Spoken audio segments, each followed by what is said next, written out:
الله وبركاته.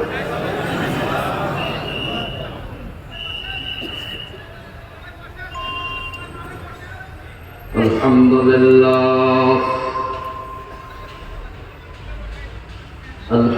لله نحمده ونستعينه ونستغفره ونعوذ بالله من شرور أنفسنا ومن سيئات أعمالنا من يهد الله فلا مضل له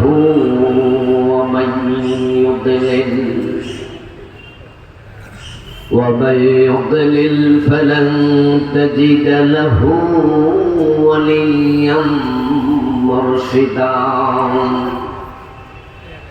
وأشهد أن لا إله إلا الله وأن محمدا عبده ورسوله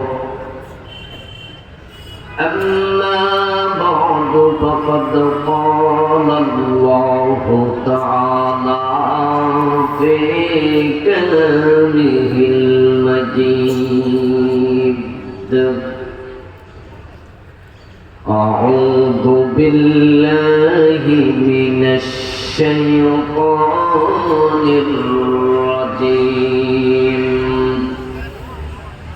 بسم الله الرحمن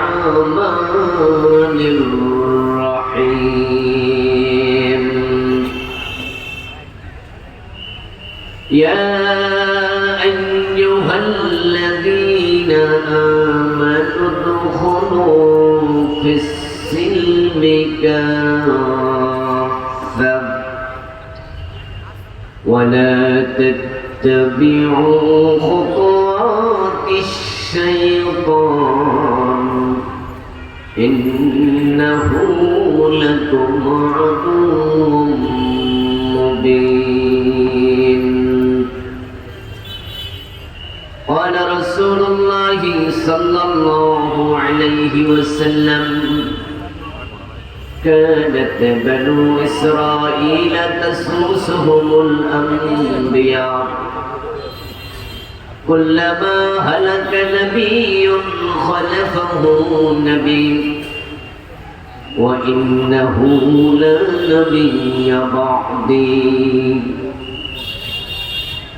وقال النبي أيضا أشد الناس بلاء الأنبياء ثم الأمثل فالأمثل أو كما قال النبي عليه الصلاة والسلام সকলে মেহেরবানি করে দুরূদ শরীফ পড়ুন আল্লাহুম্মা সাল্লি আলা মুহাম্মাদিন ওয়া আলা আলি মুহাম্মাদ كما صليت على إبراهيم وعلى آل إبراهيم إنك حميد مجيد اللهم بارك على محمد وعلى آل محمد كما باركت على إبراهيم وعلى آل إبراهيم إنك حميد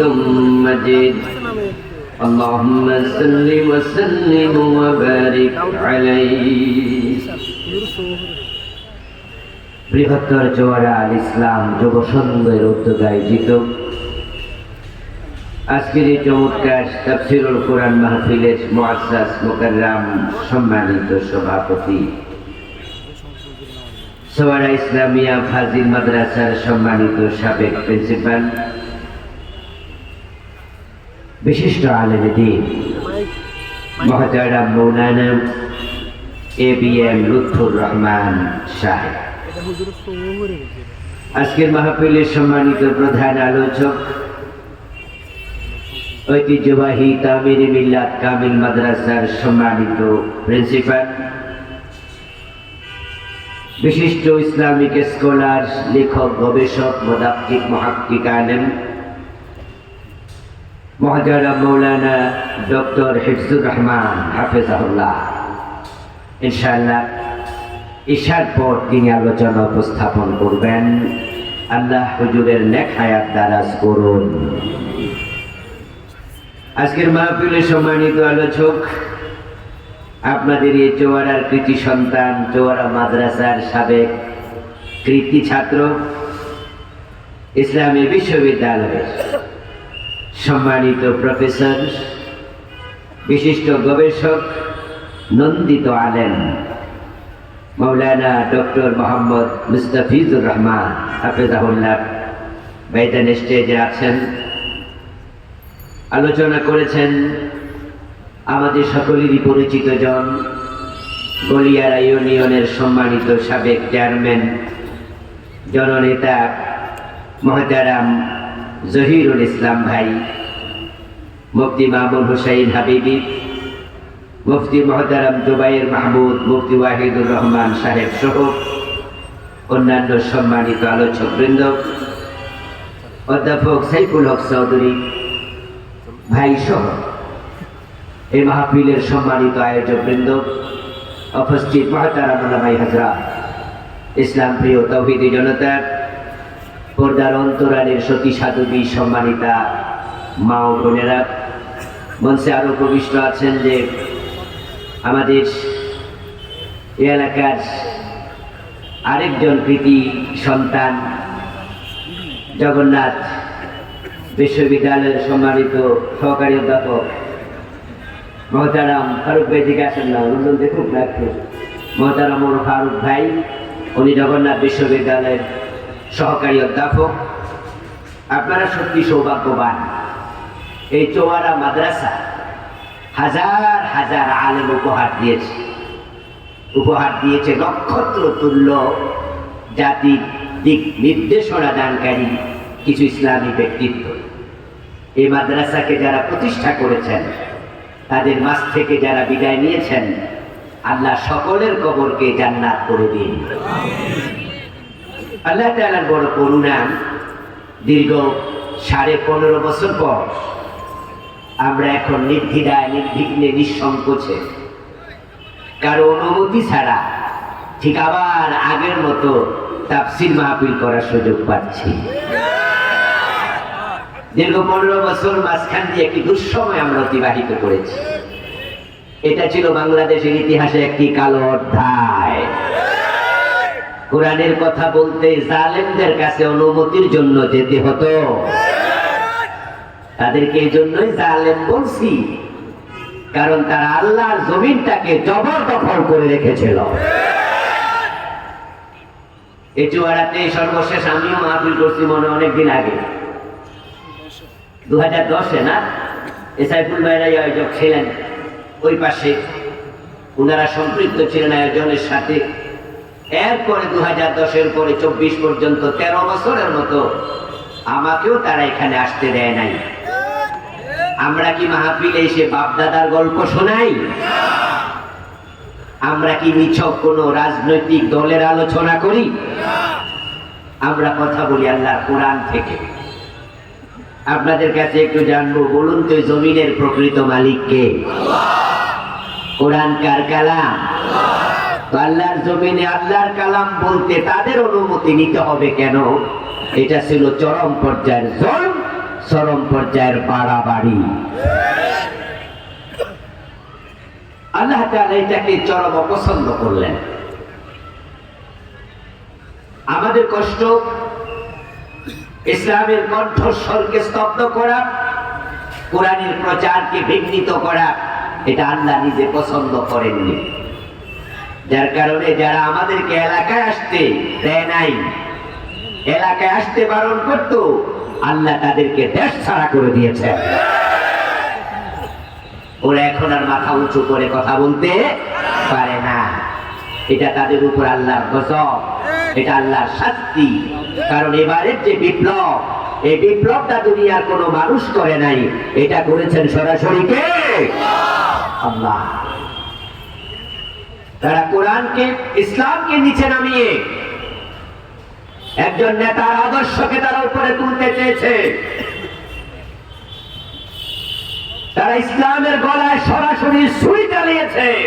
গত 15 বছরে শিক্ষা ব্যবস্থাকে কুফরি এবং শিরক দিয়ে তারা ভরপুর করার ষড়যন্ত্র করেছে।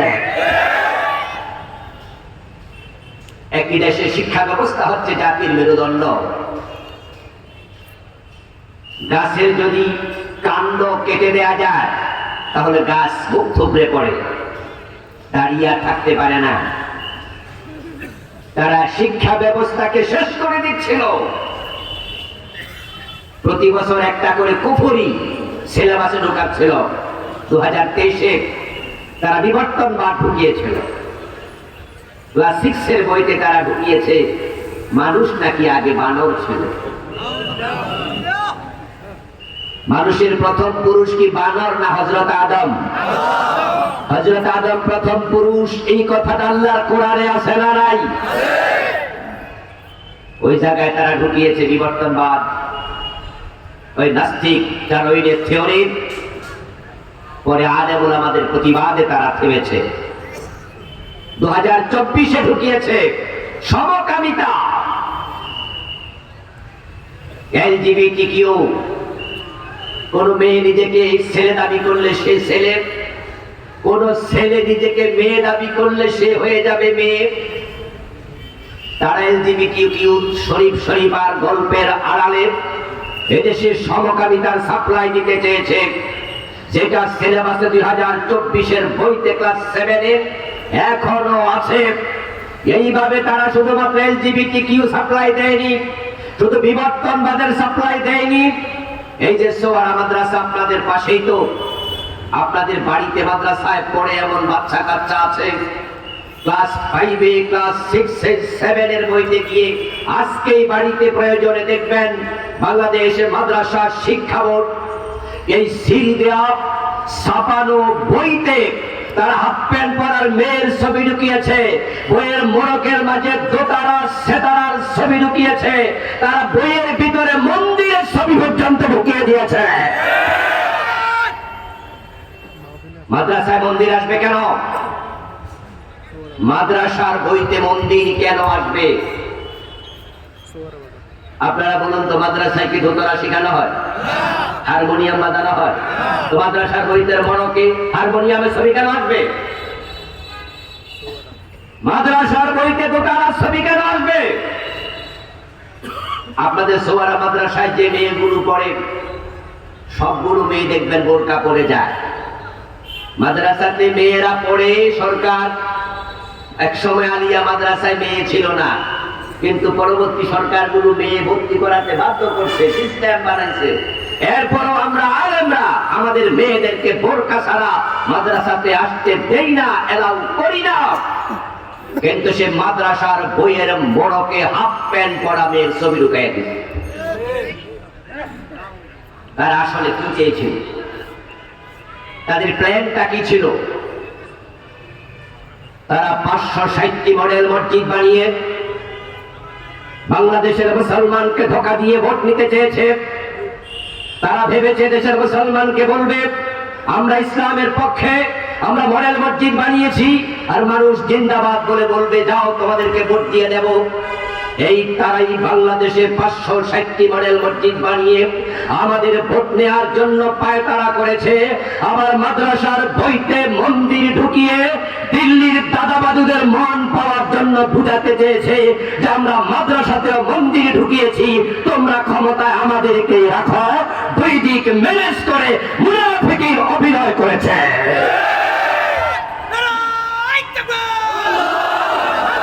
আল্লাহ তাআলা মুনাফিকি পছন্দ করেন না। এই সত্য কথাগুলো তিতা লাগবেই তো। আল হাক্কু মুররুন ওয়ালাউ কানা দুররা, কুলিল হক ওয়ালাউ কুনতা ফারদা। আরবি প্রবাদ, সত্য তিতাই লাগে যেটা যদি সেটা মুক্তার মতো হয়, তবে হ্যাঁ তিতা লাগলেও তুমি বলে যাও যদি তুমি একজন হও।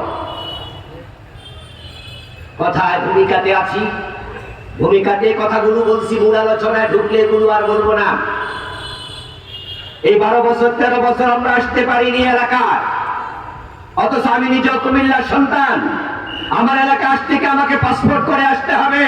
যদি তুমি কুমিল্লায় থাকতে পারো, কথা বলতে পারো, আমাদেরকে কথা বলতে কেন দেও নাই? এটা জুলুম। এই জুলুমের জবাব আরশের মালিক দিয়েছে। এখন আর মাথা তুলে কথা বলতে তোমরা পারো না। দেশ থেকে তোমরা পালিয়েছ, আমরা পালাইনি। রান্না করা খাবার খেয়ে পালাতে পারো নাই। এই শাস্তি আমরা দেইনি, এই শাস্তি দিয়েছেন আল্লাহ। কারণ কোরআনে আছে, ইন্নাহু লা ইউফলিহুজ জালিমুন, নিশ্চয়ই জালেমরা কখনো সফল হবে না। আল্লাহ শুকরিয়া, সফল আমরা হয়েছি। গতকালকে দেখেছেন সিরিয়ায় বাশার আল আসাদ, এই লোকটা সেখানে এসে বড় জুলুম চালিয়েছে বছরের পর বছর। গতকালকে লেজ ঘটিয়ে এই ডাইনি পুরীর মতো সিরিয়ার বাশার আল আসাদও পালিয়েছে। সেখানেই একইভাবে ওদেশের মানুষও আনন্দ মুখর উৎসব পালন করেছে। যে মানুষটাকে এখানে জাতির বাবা বানানোর জন্য তারা পাগল হয়ে মাথার উপরে তুলে নেচেছিল, রাস্তার মোড়ে মোড়ে তার ছবি বানিয়েছিল। আমরা আলেমরা বলেছি ভাস্কর্য বানানো যাবে না, মূর্তি বানানো হারাম। আমাদের কথা তারা শোনেনি। ওনাকে আদর্শ, ওনাকেই নেতা, ওনাকেই বলতে হবে জাতির পিতা, আমাদের উপর চাপিয়ে দিয়েছিল। বাড়াবাড়ির ফল যে ভালো হয় না, সেটা 5 তারিখের জনগণ দেখিয়েছে। ওই ভাস্কর্যের গলার মাঝে রশি লেগে টানিয়ে মাটির মাঝে উপড়ে ফেলেছে। আল্লাহর বড় দয়া যে আমরা আজকে জালেমদের জুলম থেকে মুক্ত, যে আল্লাহ তাআলা এই অবারিত সুযোগ আমাদের করে দিলেন। আলোচনার শুরুতেই আমরা আমাদের রব মহান আল্লাহকে কৃতজ্ঞতা জানাতে চাই, ধন্যবাদ দিতে চাই। একবার সবাই মিলে জোরে জোরে কালিমাতুল শুকর করি, আলহামদুলিল্লাহ। প্রিয় দিনী ভাইরা, আমি আপনাদের সম্মুখে পবিত্র কোরআন মাজিদ থেকে সূরাতুল বাকারার 208 নম্বর আয়াতে কারিমা তিলাওয়াত করেছি। প্রিয় নবীজি মুহাম্মদুর রাসূলুল্লাহ সাল্লাল্লাহু আলাইহি ওয়াসাল্লামের পবিত্র মুখোদ্ধৃত সহিহ বুখারীতে উদ্ধৃত 2টি ছোট ছোট হাদিস আংশিক পাঠ করেছি। আল্লাহ তাআলা তৌফিক দান করলে এখান থেকে কিছু কথা বলবো ইনশাআল্লাহ। আল্লাহ তাআলা বলেন, ইয়া আইয়ুহাল্লাযীনা আমানু, ও ঈমানদারেরা, তোমরা যারা ঈমান এনেছো, উদখুলু ফিস-সিলমি কাফা, তোমরা ঈমান এনেই দায়িত্ব শেষ মনে করো না, বরং তোমরা ইসলামে পরিপূর্ণ প্রবেশ করো। ঈমান হলো ইসলামে প্রবেশের মেইন গেট। ইসলামে প্রবেশ করার জন্য ঈমান আনতে হয়। ঈমান হলো মুসলমানের প্রথম কাজ। যদি কোনো ব্যক্তি কালেমাই না পড়ে, ঈমানই না আনে, তাহলে ইসলামের পরবর্তী বিধানগুলো তার ব্যাপারে কার্যকর হবে না। একজন ব্যক্তি যদি কালেমা না পড়ে মারা যায়, আমরা তার জানাজার নামাজ পড়ি না। কালেমা না পড়ে মারা গেলে তাকে মুসলমানের মতো আমরা দাফন করি না। কালেমা না পড়লে মুসলমান বাবার সম্পদের মাঝে মিরাসি আইনে এসে সম্পদ পায় না। কোন ব্যক্তি কালেমা যদি না পড়ে, তাহলে মুসলিম মহিলার সাথে তার বিবাহ সিদ্ধ হয় না। তাহলে বোঝা গেল ইসলামের যত বিধান আছে, সব বিধানের জন্য ঈমান হলো 1 নাম্বার শর্ত। কোন ব্যক্তি যদি মুসলিম হতে চায়, তাকে 1 নাম্বার ঈমান আনতে হয়। ঈমান হলো বড় গেট, বড় দরজা। যা দিয়ে ইসলামে প্রবেশ করা লাগে। আল্লাহ তাআলা জানেন কিছু মানুষ এখানে ভুল করবে, তারা ইসলামে প্রবেশের জন্য আসবে, মুসলমান হওয়ার জন্যই আসবে, কিন্তু আসার পরে তারা কালেমা পড়ে মনে করবে দায়িত্ব শেষ। এটা তাদের ভুল চিন্তা। এজন্য আল্লাহ তাআলা বলে, ও ঈমানদার, তোমরা যারা কালেমা পড়ে ফেলেছো, উদখুলু ফিস-সিলমি কাফা, এবার তুমি ইসলামে পরিপূর্ণ প্রবেশ করো। কোরআন মাজিদ আল্লাহ বলছে, আকিমুস সালাত, নামাজ কায়েম করো। এই অর্ডারের কারণে নামাজ কায়েম করা আমাদের জন্য নফল না ফরজ। আল্লাহ তাআলা বলেন, কুতিবা আলাইকুমুস সিয়াম, তোমরা রমাদানে রোজা রাখো। যে ব্যক্তি রমাদান পাবে সে যেন রমাদানে রোজা রাখে। আল্লাহর অর্ডারের কারণে রমাদান মাসে রোজা রাখা নফল না ফরজ। যে ব্যক্তির সামর্থ্য আছে আল্লাহর ঘর পর্যন্ত পৌঁছার, সে যেন হজ করে। সামর্থ্যবান ব্যক্তির জন্য হজ করা নফল না ফরজ। আল্লাহ অর্ডার দিলে সেটা পালন করা ফরজ, এটা আপনারা বুঝেন। এবার তিনি বলছেন, উদখুলু ফিস-সিলমি কাফা, ইসলামে পরিপূর্ণ প্রবেশ করো। এই অর্ডারের কারণে ইসলামে পরিপূর্ণ প্রবেশ করা নফল না ফরজ। কিন্তু বাংলাদেশের লোকদের কাছে পরিপূর্ণ ইসলাম পাওয়া যায় এমন কয়জন আছে? 100-র মাঝে 95 জন পাবেন ইসলামের আংশিক মেনে চলছে। আপনি ডানে বামে সামনে পিছে তাকালে হাজারো মুসলমান দেখবেন নামাজ পড়ে 5 ওয়াক্ত, অথচ সুদে টাকা লাগায়। 5 ওয়াক্ত নামাজ পড়ে, ঘোষ না দিলে পাইলে সাইন করে না। 5 ওয়াক্ত নামাজ পড়ে, কপালে কালো দাগ আছে, ওজনে কম দে, মানে বেজাল দেয়। হাজী সাহেব মানুষ, বোনের জমিন দেয় না, বাপ পড়েছে, মা মরছে, 10 বছর হয়ে গেছে, বোনের জমিন, ভাইয়ের জমিন জবরদখল করে আছে। নামাজি মানুষ জাল দলিল করে, নামাজ পড়ে, আল্লাহর জমিন, আল্লাহর আইনের কথা শুনলে চেহারা কালো হয়ে যায়। যখনই কোরআনের আইনের কথা বলে, কত টুপিওয়ালা উল্টা রাজাকার বলে গালি দেয়। ইসলামের মাঝে নামাজ আছে, ইসলামের মাঝে সুদ খাওয়া হারাম, সেটাও আছে। ইসলামের মাঝে রোজা আছে, ঘুষ খাওয়া হারাম, সেটাও আছে। ইসলামের মাঝে হজ আছে, ওজনে কম দেয়া, মালে বেজাল দেয়া নিষেধ, সেটাও আছে। নামাজ, রোজা, হজ, যাকাতের কথা যেমন আছে, জমিনদার আইন চলবে শুধুই তার, আল্লাহর আইনে দেশ চালাতে হবে, আল্লাহর কোরআনের মাঝে সেটা আছে না নাই? আপনি একটা মানলেন আরেকটা মানলেন না, ইসলাম পূর্ণ মানা হলো কেমনে? এই পর্যায়ে চলছে চরম ঘাটতি। অথচ আল্লাহর বক্তব্য, ইসলামে পরিপূর্ণ প্রবেশ করো। ইসলামে পরিপূর্ণ প্রবেশ করার চিন্তা লালন করা ফরজে আইন। এই চিন্তার ভিন্নতা কুফর। এখন পরিপূর্ণ মানতে যাইয়া আমলি ক্ষেত্রে যদি ব্যতিক্রম হয়, তাহলে সেটা হবে ফিস্ক। ইসলাম পুরা মানা লাগবে, এই চিন্তা লালন করা ফরজ, বিপরীত কুফর। আর মানতে যাইয়া কিছু ত্রুটি বিচ্যুতি হবে, সেটা হয় ফিস্ক, সেটা কুফর নয়। যেমন চোখের পর্দা ফরজ, মিথ্যা না বলে সত্য বলা ফরজ, ওয়াদা লঙ্ঘন না করে পূর্ণ করা ফরজ, গীবত না করা ফরজ।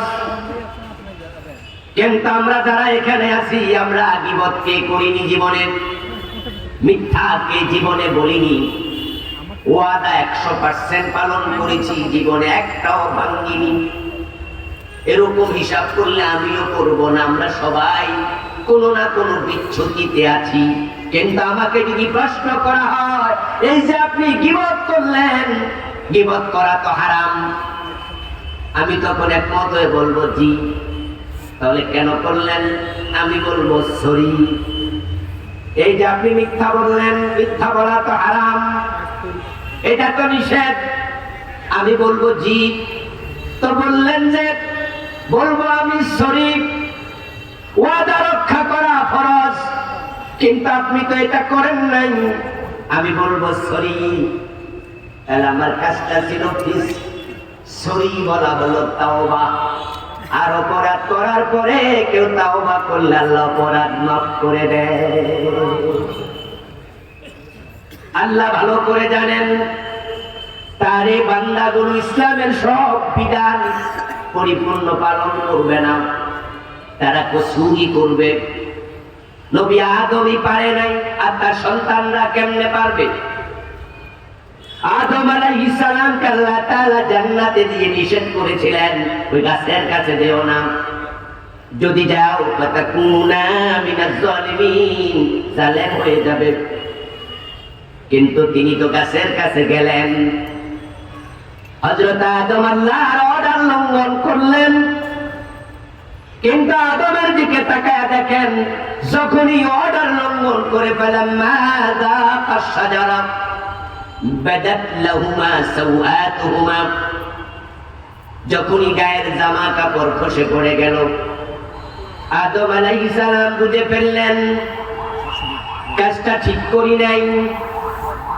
দেরি নাই, লজ্জিত হলেন, গাছের পাতা ছিঁড়ে নিজের লজ্জাস্থান আবরিত করলেন।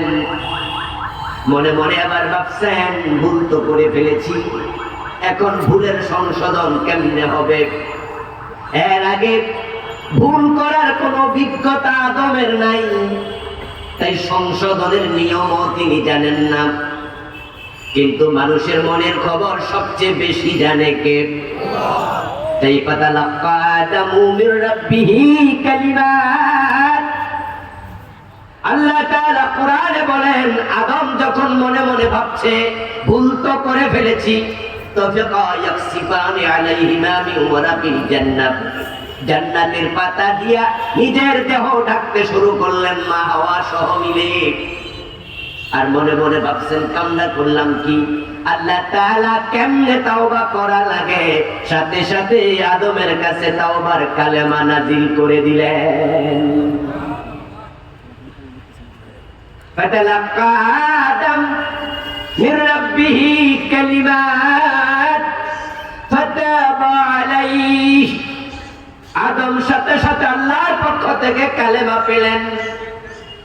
ওই কালেমা কি ছিল? আল্লাহ আবার কোরআনে বলছেন, ফাকালা রব্বানা যালামনা আনফুসানা, পড়ুন আমার সাথে, রব্বানা যালামনা আনফুসানা ওয়া ইল্লাম তাগফির লানা ওয়া তারহামনা লানাকুনান্না মিনাল খাসিরিন। এই আলোচনার মাঝে বারবার ফা শব্দটি এসেছে, ফাকালা ফাতালাক্কা ফাতাবা আলাইহি। ওলামায়ে হযরত জানেন যে ফা এটা হরফে আতফ, হরফে আতফ তো 10টা, এক একটার এক এক অর্থ, ওয়াও ফা সুম্মা হাত্তা ইম্মা আম আও বাল্লা লাকিন, এই 10টা হরফে আতফ।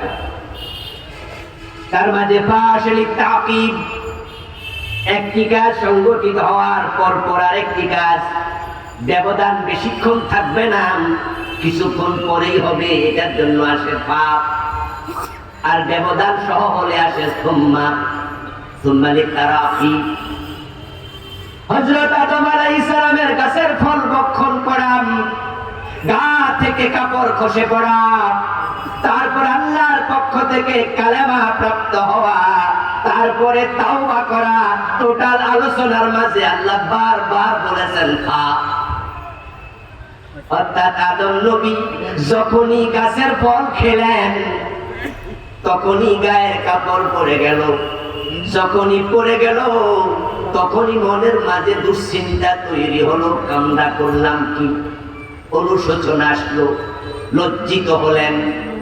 গুনাহ যখন মানুষ করে তখন লজ্জিত হওয়া, অনুশোচিত হওয়া, এটা আদমের চরিত্র। আর অপরাধ করার পরে বুক ফুলাইয়া কথা বলা, অহংকার দেখানো ইবলিশের চরিত্র। আদম আলাইহিস সালাম আল্লাহর একটি কথা শোনেন নাই, ঠিক অনুরূপ ভাবে ইবলিস ও আল্লাহ তাআলার একটা কথা শোনেন নাই। আদম আল্লাহর একটি কথা না শুনেও তিনি নবী, তিনি আমাদের বাবা, তিনি জান্নাতি। আর আল্লাহর একটা কথা না শুনে ইবলিস হয়ে গেল মারদুদ, ইবলিস হয়ে গেল কাফের। কারণ শুধু একটা আদম গুনাহ করার পরে, অপরাধ করার পরে আদম নবী অনুশোচনা করেছেন, তাওবা করেছেন, লজ্জিত হয়েছেন। আর যে তাওবা করে আল্লাহ তাকে বড় পছন্দ করেন। সুবহানাল্লাহ। قال رسول الله صلى الله عليه وسلم ألا كلكم خطاؤون خير الخطائين التوابون। নবী মুহাম্মদ বলেছে, ও আদমের সন্তানেরা, তোমরা সবাই কম বেশি গুনাহগার, তোমরা সবাই ভুল করবে। তবে ভুলকারীদের মাঝে আল্লাহ তাকেই ভালোবাসে যে ব্যক্তি ভুল করার পরে তাওবা করে।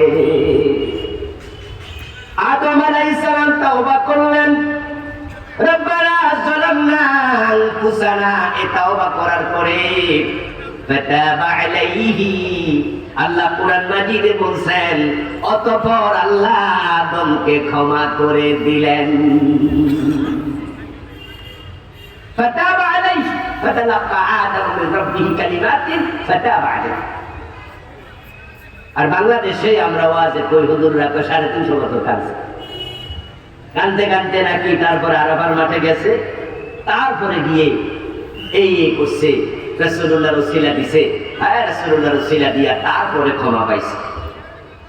এই কথাগুলো কোনো ভিত্তি নেই, এগুলো ভিত্তিহীন কথা, কোরআনের উল্টা। আল্লাহ তাআলা মানুষের প্রতি এতটা কঠোর নয় যে তিনি একটা গুনাহ 350 বছর ধরে জমায়া রাখবে। আদম আলাইহিস সালামকে আল্লাহ বলে ফাতাবা আলাইহি, তাকে আল্লাহ জান্নাতে থাকতেই ক্ষমা করে দিয়েছে। সুবহানাল্লাহ, তাৎক্ষণিক ক্ষমা। আত-তাইবু মিনাদ যামবি কামান লা যামবা লাহ। নবী মুহাম্মদ সাল্লাল্লাহু আলাইহি ওয়াসাল্লাম বলেন, যদি মানুষ তাওবা করে গুনাহ থেকে, আল্লাহ এমন ভাবে ক্ষমা করে যেন সে গুনাহই করে নাই। আল্লাহ বড় রহমান, তিনি সাথে সাথে ক্ষমা করে দিয়েছেন।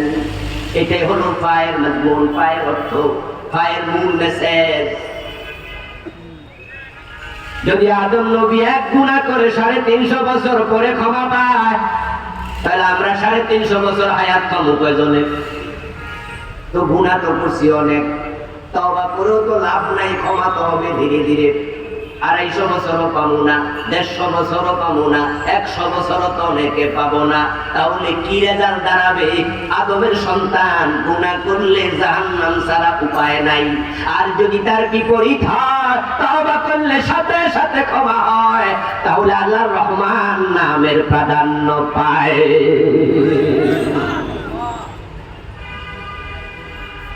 একটি হাদিস আছে, لما اقترف آدم الخطية قال بحق محمد لما غفرت لي قال تعالى كيف عرفت محمد قال لما خلقتني بيدك ونفخت في من روحك فرفعت رأسي ورأيت على قوائم العرش مكتوبا لا إله إلا الله فعلمت إنك لم تزد إلى اسمك إلا حب الخلق إليه قال تعالى صدقت يا آدم لولا محمد لما خلقتك। এই লম্বা হাদিসটি আছে, এই হাদিস পড়ে আমাদের আলেম ওলামাদের কেউ কেউ বিভ্রান্ত হচ্ছে, সনদ যাচাই করে নিতাই। কোরআনের আয়াতের সাথে মিলাইনি, তাই কোরআনে আছে ফাতাবা আলাই, আল্লাহ তাওবা করার পর পর ক্ষমা করে দিয়েছে। তা আপনি 350 বছর পাইলেন কই? এই 350 বছরের কথাই হাদিসেও নাই, কোন হাদিসে নাই। আমার দোস্ত, ওই হাদিসে আছে রাসূলুল্লাহ সাল্লাল্লাহু আলাইহি ওয়াসাল্লাম রুসিলা দিয়ে আদম নবী ক্ষমা চাইলেন। আল্লাহ প্রশ্ন করলেন, আদম তুমি নবী মুহাম্মদকে কেমনে চিনো? কাইফা আরাফতা মুহাম্মদ ওয়া লাম আখলুকহু, আমি তো তাকে এখনো সৃষ্টি করি নাই। আদম নবী জবাব দেন, আল্লাহ আপনি যখন আমাকে নিজ হাতে বানালেন, আমার দেহের ভিতর রূহ ফুঁকে দিলেন, আমি মাথা তুলে তাকায়া দেখি আরশে আজিমের পিলারের মাঝে লেখা আছে লা ইলাহা ইল্লাল্লাহ মুহাম্মাদুর রাসূলুল্লাহ। আমি তাকিয়ে দেখি আপনার নাম যেখানে শেষ, লা ইলাহা ইল্লাল্লাহ আল্লাহ শব্দ যেখানে শেষ, মুহাম্মাদুর রাসূলুল্লাহ মুহাম্মদ সেখানে শুরু। আমি তখনই বুঝেছি আপনি মুহাম্মদকে বড়ই ভালোবাসেন, তাই আপনার নামের পাশে তার নাম আপনি জায়গা দিয়েছেন, তাই মুহাম্মাদের নামে উসিলা ধরে ক্ষমা চাইলাম। আল্লাহ বললেন, আদম ঠিক বলেছ, তুমি মুহাম্মদকে না বানালে তোমাকেও বানাতাম না। এই হাদিসের ব্যাপারে অধিকাংশ মুহাদ্দিস বলছেন হাদা হাদিসুন মাউদু, হাদিসটা একবারে বানানো বর্ণনা। তবে তার বিপরীতে কোন কোন মুহাদ্দিস এটাকে হাসান করেছেন, এমন বক্তৃতাও আছে। সহিহ বলার দুই একজন মুহাদ্দিসকে আমি পেয়েছি, কিন্তু অধিকাংশ মুহাদ্দিস বলছে বাতিল। বরং 350 বছর পরে আল্লাহ ক্ষমা করবে। আয়াতে কোরআনের এটা উল্টা, ফাতাবা আলাই এর মেসেজের উল্টা। এই জন্য যারা বলছে হাদিসটা মাউদু, তাদের কথাই আয়াতের সাথে সঙ্গতি। সেটা আমার আলোচ্য বিষয় নয়। আসল ফিরে আসি আগের জায়গায়। হযরত আদম আলাইহিস সালাম ভুল করেছেন। এই ভুল দ্বারা প্রমাণ হয় ইসলাম মানতে গিয়ে আমাদেরও কিছু ভুল ত্রুটি হতে পারে। এখন ভুল হলো দুরকম, একটা হলো ঈমানি, আরেকটা হলো আমলি। ইসলাম পরিপূর্ণ মানার ব্যাপারে আপনি একমত হন নাই, তাহলে আপনার ত্রুটি সরাসরি ঈমানের ভিতরে, আপনি অর্ধেক মেনে মুসলমানি না। এজন্য ইসলাম পরিপূর্ণ মানা লাগবে। এ বিষয়ে ঈমানের দিক থেকে একমত হওয়া সবার জন্যই ফরজ। আল্লাহ এবং রাসূল যা বলে সেখানে দ্বিমত করলে ঈমান শেষ। যেমন ধরুন আল্লাহ আপনাকে 100টা ব্যাপারে অর্ডার করেছে, আপনি 99টা বলেছেন ইয়েস, একটাতে বললেন নো। একটা দ্বিমত করার সাথে সাথে 99টাও বাদ। ঈমানের ব্যাপারে 100তে 100 একমত হতেই হবে।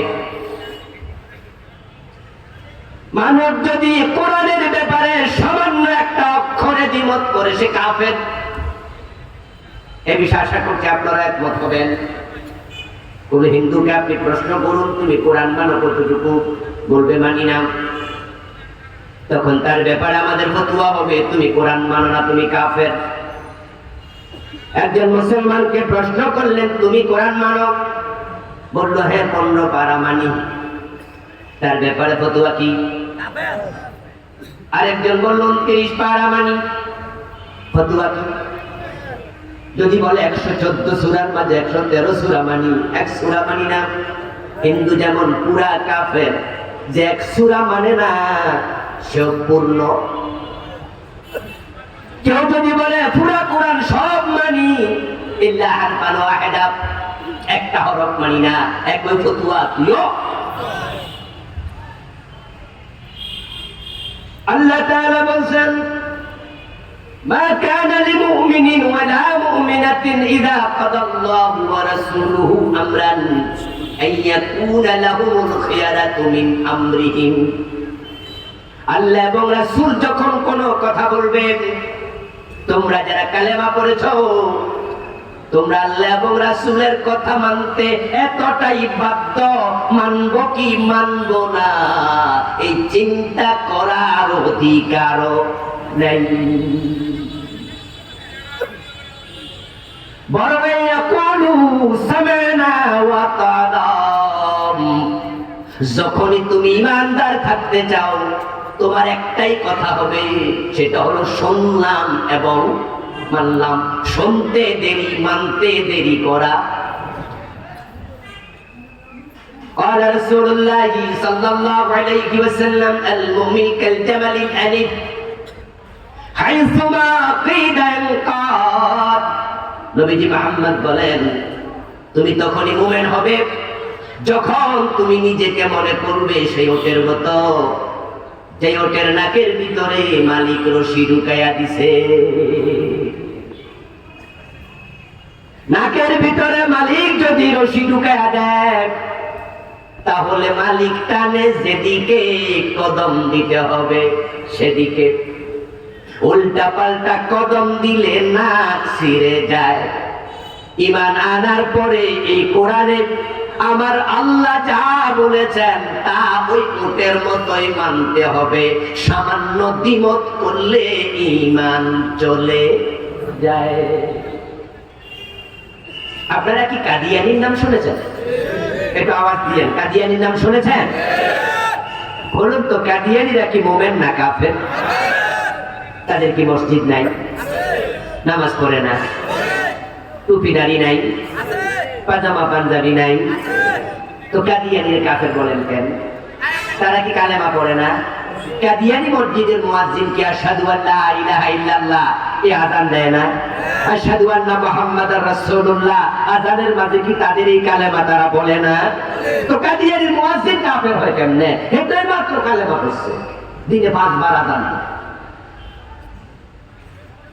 কাদিয়ানীরা যখন নামাজ পড়ে তাদের আত্তাহিয়াতুর মাঝে আশহাদু আল্লা ইলাহা ইল্লাল্লাহ এটা নাই, তো কাদিয়ানী কাফের কেন?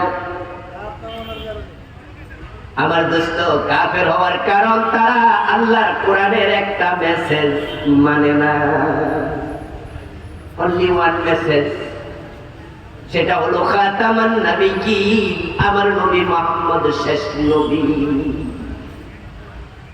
কাদিয়ানীরা নামাজ পড়ে, রোজা রাখে, হজ করে, যাকাত দেয়, সব মানে, শুধু নবী মুহাম্মদ শেষ নবী এটা মানে না। তাই তামাম দুনিয়ার সব আলেম একমত কাদিয়ানী কাফের। আলেমরা তাদের ব্যাপারে এত শক্ত ফতুয়া দেয়, কাদিয়ানী মারা গেলে মুসলমানের গোরস্থানে দাফন করাও জায়েজ। কাদিয়ানীদের সাথে মুসলমানের সন্তানের বিবাহ শাদী হারাম। মাত্র একটা মানে না, নবী মুহাম্মদ শেষ নবী। তারা বলে গোলাম আহমদ কাদিয়ান নবী, নাউজুবিল্লাহ পড়েন। অথচ তার জন্ম 1835 সালে। আজ থেকে প্রায় 250 বছর আগে 1835 সালে গোলাম আহমদ কাদিয়ান জন্ম নিল। 250 বছর আগে জন্ম নিয়ে সে কয় আমি নবী। 1450 বছর আগে আল্লাহ কয় না মুহাম্মদ শেষ নবী। আল্লাহটা ঠিক না, গোলাম আহমদ কাদিয়ানেরটা ঠিক। কিন্তু একদল মুসলমানের সন্তান বিভ্রান্ত হলো, তারা গোলাম আহমদ কাদিয়ানের নবুয়ত মেনে নিল। আপনাদের কাছে আমি জানবো, প্রশ্নের জবাব দিয়ে প্রিয় ভাইয়েরা, যারা কাদিয়ানি তারা কি হিন্দু সন্তান? বলেন না, কথা বলেন না। কাদিয়ানি কি ইহুদির বাচ্চা, খ্রিস্টানের সন্তান? সবগুলো মুসলমানের সন্তান ছিল।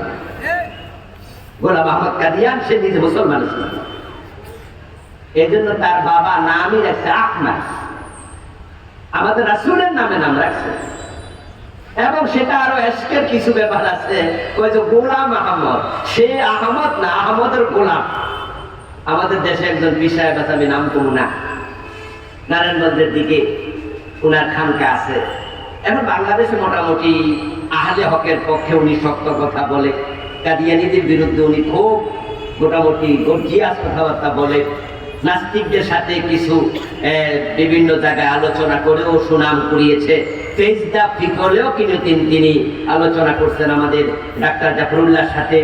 এরপরে মুরগি একজন আছে না কবি, হ্যাঁ মুরগি কবির শাহরিয়ারের সাথে আলোচনা করেছেন। ওই আল্লাহর বান্দাকে আপনারা দেখবেন প্রায় মাহফিল গোলাম, রাসূলুল্লাহর গোলাম। আমরা তাকে বলেছি, আমরা তার সাথে দ্বিমত করেছি যে না, আমরা রাসূলের গোলাম নিজের পরিচয় দেব না। আমরা কার গোলাম? আমরা আব্দুল্লাহ, আমরা আব্দুল নবী না। আমরা কার গোলাম? আপনারা বলেন আমরা কার গোলাম?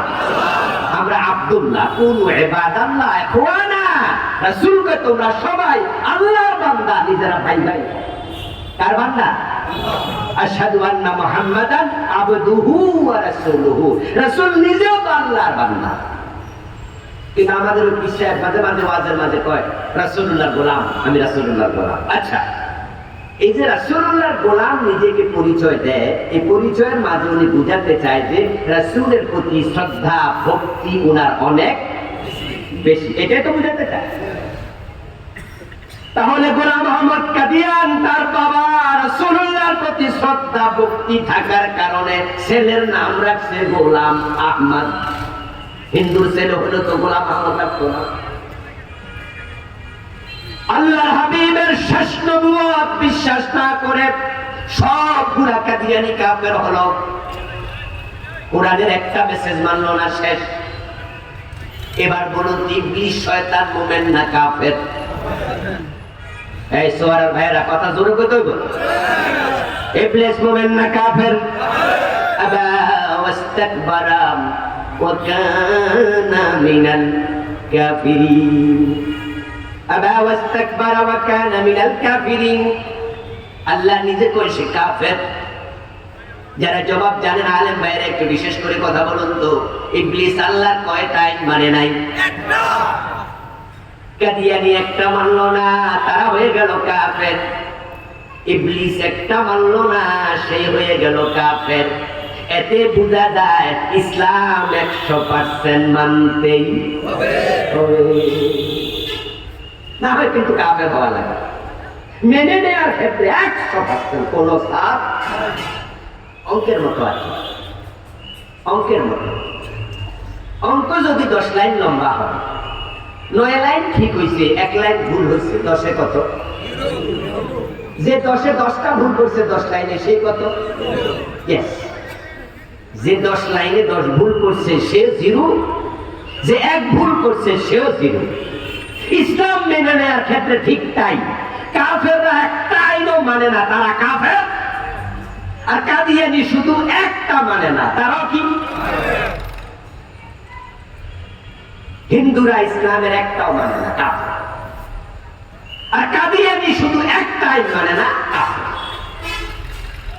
এবার আপনাদের কাছে আসি, কাদিয়ানিরে গাইলেছি তখন কাফের কইছি, আপনাদের কোন অসুবিধা নেই। কাদিয়ানির বিরুদ্ধে কথা বললে স্লোগান উঠতে যাইব, কাদিয়ানির কাফের ঘোষণা করতে হবে রাষ্ট্রীয়ভাবে। ও বন্ধু, আমি একমত, আমি একমত। কিন্তু এখন নিজের কাছে আসেন, কাদিয়ানি একটা আইন মানলো না, তারা কাফের। ইবলিস আল্লাহর একটা আইন মানলো না, তারা কাফের। আল্লাহ বলছে সরু ধরে হাত কাটো। 53 বছরের কয়দিন মানছেন? একদিন না। অবিবাহিত জেনা করলে 100 বেত লাগাতে হবে, সূরা নূরের মাঝে এই আইন আছে না নাই? বিবাহিত জেনাকারীকে পাথর মারতে হবে, হাদিসে আছে না নাই? বাংলাদেশে এই আইন 53 বছরে কয়দিন মানছেন? মদ পান করলে 80 বেত দিতে হবে, এমন আইন হাদিসে আছে না নাই? কথা বলেন না। এমন আইন ইসলামে আছে না নাই? 53 বছরের বাংলাদেশে কয়জন মদ পানকারীকে 80 বেত দিচ্ছেন? তো কাদিয়ানি মানে না কয়টা? আমরা মানি না কয়টা?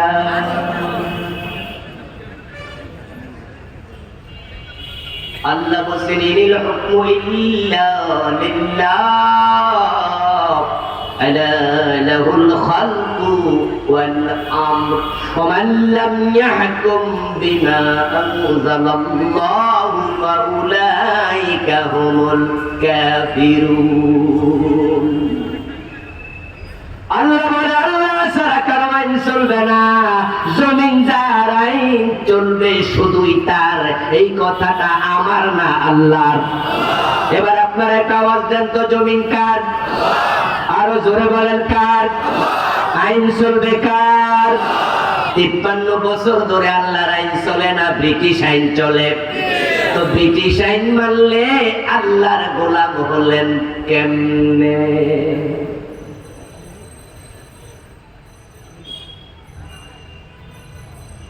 ও আসলে মনে মনে অনেক বড় হুজুর, তাহলে যেগুলা মানছে এগুলি বুঝিবা, কি ওয়াজ করতে নাইলেন? আইছিলাম তো ওয়াজ হইনা, নিজেরে জান্নাতি জান্নাতি ভাবতে ভাবতে বাড়ি যাবো। এখন তো হুন্না যা বুঝি বুঝবেও জায়গা নাই। তো ইসলাম বুঝি এত কঠিন? আমার দোস্ত, ইসলাম কঠিন নয়, ইসলাম সহজ।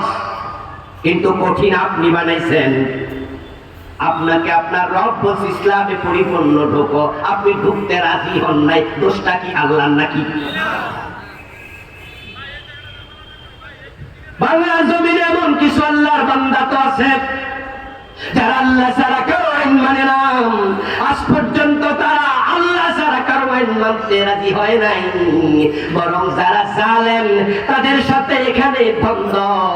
তাই আল্লাহর আইনের কথা চিরদিন বলার কারণে আল্লামা সাইদিকে তারা রাজাকার বানাইয়া জেলে দিছে। আল্লামা সাইদি রাহিমাহুল্লাহ যদি আল্লাহর আইনের কথা বাগের মতো হুঙ্কার দিয়ে বুক উঁচিয়ে মুখ ফুলিয়ে এভাবে না বলতেন, তাহলে আল্লামা সাইদি শুধু নামাজ রোজার ওয়াজ করলে জেলে যাওয়া লাগতো না। যদি উনি তাবিজ তোমার দিতেন, জিকির আজকার করতেন আর মুরিদ বানাইতেন, ওনার মতো মুরিদ বাংলাদেশে কোনো পীর সাহেব পাইতো না। যে 11 জন নেতাকে তারা ফাঁসি দিল, মতিউর রহমান নিজামী রাহিমাহুল্লাহর মতো কত বড় মুহাক্কিক আলেম কল্পনা করতে পারবেন না। ওনাকে তো আমরা চিনি একজন রাজনীতিবিদ, অমুক দলের আমির। যারা ওনার সমসাময়িক আছে, আমি অনেকের মুখ থেকে শুনেছি মতিউর রহমান নিজামী রাহিমাহুল্লাহ জের জবর সারা যখন হাদিস পড়তো, কিতাব থেকে অনর্গল করতো, হরকতে কোথাও ভুল হতো। 1 ক্লাস মুহাদ্দিস ছিলেন। আল্লাহর কত বড় মুত্তাকি বান্দা ছিলেন। মন্ত্রী হওয়ার পরে 5টা বছরে 2টা মন্ত্রণালয় চালাইছে। 1 টাকা দুর্নীতির কোনো অভিযোগ নাই। আপনি কি ভাবছেন উনি রাজাকার তাই জেলে দিছে, উনি যুদ্ধ অপরাধী তাই ফাঁসি দিছে? এইটা যারা ভাবে তারাও জালেম, তারাও জালেম। বরং জালেমরা শুধু আল্লাহর আইনের পক্ষে থাকার কারণে দিল্লির প্রেসক্রিপশন অনুযায়ী লোকগুলোকে ফাঁসিতে ঝুলাইছে।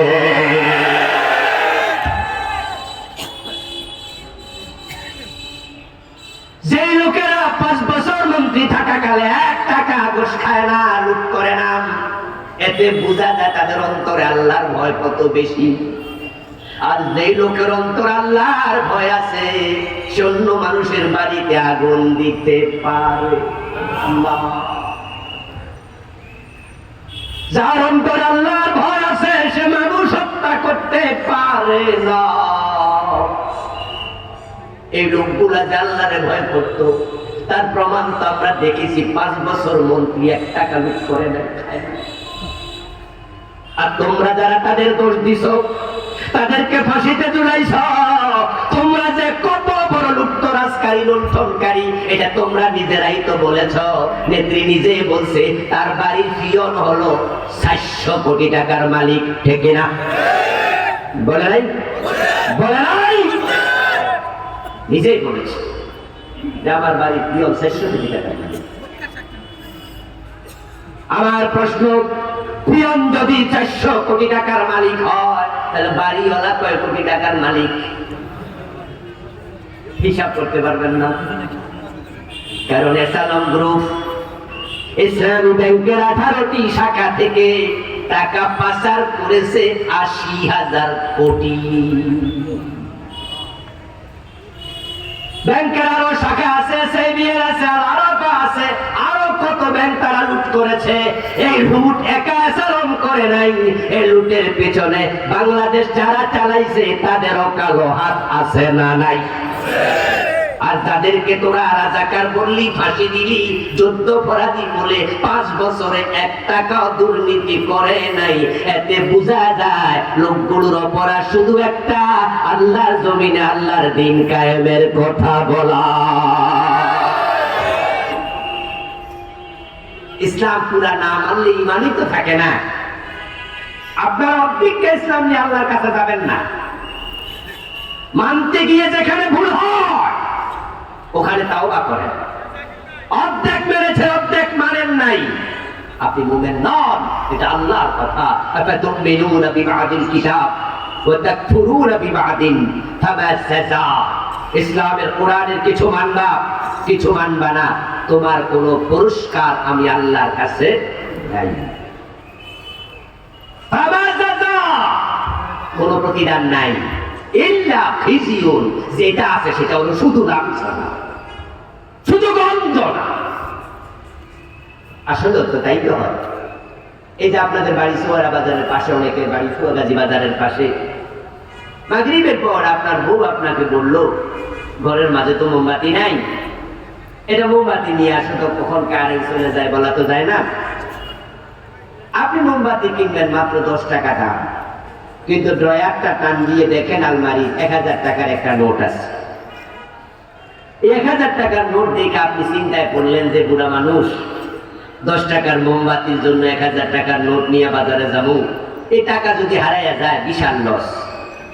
যদি আবার পকেট থেকে পকেট মার নিয়ে যায় আমি বুড়া মানুষ, তাহলে তো বিশাল সমস্যা।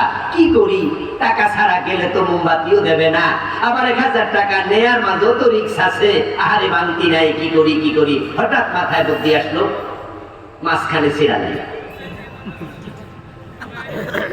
আপনি নিজের বুদ্ধিমতো মাঝখান দিয়া ছিলেন, ছিড়া 500 টাকা ডয়ারে রাইখা তালা লাগাইয়া মনে মনে ভাবলেন এটা যদি হারাইয়া যায় তাহলে কমপক্ষে 500 তো বাঁচলো। এই চিন্তা করে আপনি বাজারে গেলেন। সোয়ারা বাজার যাইয়া দোকানদারের কাছে অর্ধেকটা নোটটা দিয়া আপনি বললেন যে ভাতিজা 10 টাকার মোমবাতি দাও, 490 টাকা ফিরাই দাও। দেবে তো? চুপ করে থাকেন না, কথা বলতে হবে। দেবে তো? বরং দোকানদার চোখ বড় করে চাইয়া করবো, চাচা কি কাম করলেন? তা আপনি বললেন যে চালাকি করুন, আমি কম বুঝি না, তোমার বুঝ আমার লাগবো না, আমি কি কাম করছি তোমার দরকার আছে? আনছি টাকা, অর্ধেকটা রাখো, 490 ফিরাই দাও, 10 টাকা বলবে। দোকানদার উল্টা ধমক দিয়ে বলবে পাগল হয়েছেন যে চাষি জানেনি। আপনারে পাগল বলার সম্ভাবনা আছে না নাই? আল্লাহ বলছে কোরআনের কিছু মানবা না, ফামা যাতা। অর্ধেক ইসলাম নয় আমার কাছে এসো না, কোন প্রতিদান নাই, ইল্লা খিজিউন, যেটা আছে সে লাঞ্ছনা। ويوم القيامة يردون إلى أشد العذاب। আর অর্ধেক যারা মানবা, অর্ধেক মানবা না, কিয়ামতের দিন কঠিন আযাবের দিকে ধাক্কা মেরে ফেলাই দিব। তাহলে এখন উপায় কি? উপায় হলো জান্নাতে যাওয়ার জন্য পুরা মানা লাগবে ইসলাম। উদখুলু ফিস-সিলমি কাফা, ইসলামে পুরা ঢোকো। যখন এলাকায় মশার উপদ্রব বেড়ে যায় তখন আমরা মশা থেকে বাঁচার জন্য মশারি টানাই।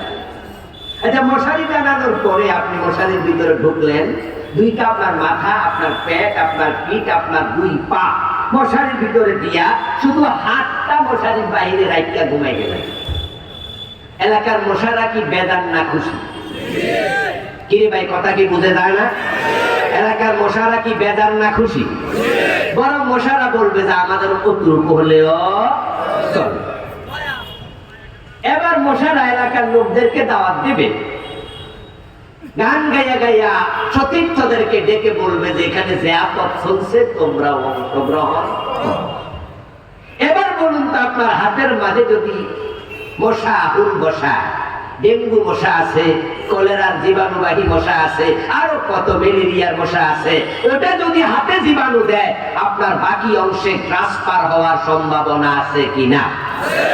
তো তুমি কত বড় ব্যাককল, তুমি হাত একটা বাইরে রাখছো।